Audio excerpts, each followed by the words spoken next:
আকাশের ওই অনেক উপরে, যেখানে মেঘেরা তুলোর মতো ভেসে যাচ্ছে, সেখানে বাস করত একটি ছোট্ট পরী। নাম তার ছিল টুকটুকি।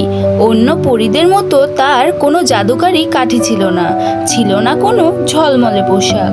তার ছিল শুধু একটা ছোট্ট হাঁসের নরম পালকের তুলি। টুকটুকির প্রিয় বন্ধু ওই আকাশটা। সে ঘন্টার পর ঘন্টা বারান্দায় বসে আকাশের মেঘেদের খেলা দেখত। সাদা সাদা মেঘগুলো কখনো হাতি, কখনো ঘোড়া, আবার কখনো তুলোর পাহাড় সেজে ভেসে উঠত। একদিন বিকেলে টুকটুকি দেখল আকাশে এক অদ্ভুত মেঘ ভেসে যাচ্ছে। অন্য মেঘগুলোর মতো এটি সাদা নয়, মেঘটা ছিল সাতরঙা, যেন কেউ আকাশে মস্ত এক রামধনু এঁকে দিয়েছে। লাল, নীল, সবুজ, হলুদ, কমলা, সব রং মিলেমিশে একাকার। টুকটুকি তো অবাক, এমন মেঘ সে জীবনেও দেখেনি। সে হাত নাড়িয়ে চিৎকার করে বলল, ওই রঙিন মেঘ, শোনো, তুমি কোথা থেকে এলে? মেঘটা যেন টুকটুকির কথা শুনতে পেল। সে একটু দুলে উঠল, আর তার রঙগুলো আরো উজ্জ্বল হয়ে উঠল। তারপর ধীরে ধীরে সে টুকটুকিদের বাড়ির গাছের বড় আম গাছটার ওপর এসে হাজির হলো। টুকটুকি দৌড়ে বাগানে গেল। টুকটুকি অবাক হয়ে দেখল মেঘটা সত্যিই তার কথা শুনছে। সে জিজ্ঞেস করলো, তোমার গায়ে এত রং কেন? অন্য মেঘেরা তো সবাই সাদা। মেঘটা কথা বলতে পারতো না, কিন্তু সে তার রং দিয়ে উত্তর দিল। সে একবার টকটকে লাল হয়ে গেল, যেন একটা জবা ফুল। তারপর ঘন নীল হয়ে গেল, ঠিক যেন নদীর জল।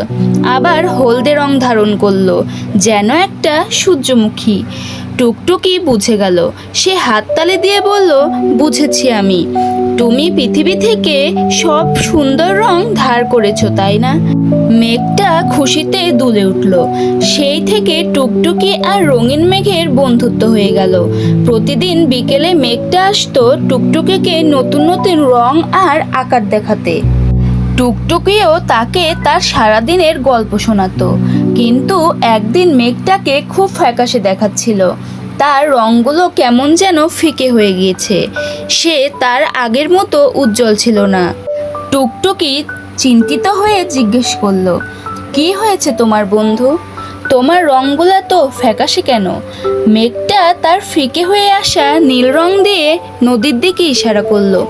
টুকটুকি দেখলো নদীর জল যেন আগের মতো কোনো ঝকঝকে নেই। তারপর মেঘটা তার হলদে রং দিয়ে সূর্যমুখীর বাগানের দিকে ইশারা করলো। ফুলগুলোও যেন কেমন মনমরা হয়ে আছে।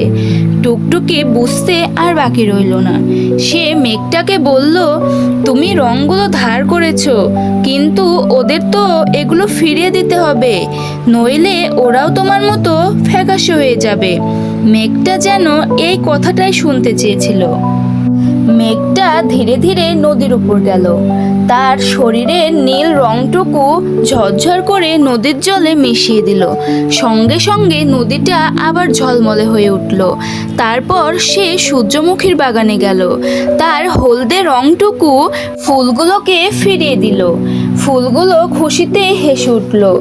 এভাবে একে একে সে তার লাল রং জবা ফুলকে, সবুজ রং মাঠকে, আর কমলা রং সূর্যকে ফিরিয়ে দিল। সব রং বিলিয়ে দিয়ে মেঘটা একদম সাদা হয়ে গেল। কিন্তু এটা কোনো সাধারণ সাদা ছিল না। তার ভেতরে ছিল এক অপূর্ব স্নিগ্ধ আলো, যেন সে রং বিলিয়ে দিয়ে আরো একটু বেশি সুন্দর হয়ে গিয়েছে, আরো বেশি পবিত্র হয়ে উঠেছে। টুকটুকি হাততালি দিয়ে বলল, দেখো, তুমি এখন কত সুন্দর, তুমি এখন আলোর মেঘ। সেই দিন থেকে মেঘটা আর রঙিন ছিল না, কিন্তু সে ছিল টুকটুকির সব থেকে প্রিয় বন্ধু। মাঝে মাঝে সে সূর্যের আলো গায়ে মেখে টুকটুকির জন্য আকাশে একটা ছোট্ট রামধনু তৈরি করে দিত, তাদের বন্ধুত্বের প্রতীক হিসেবে।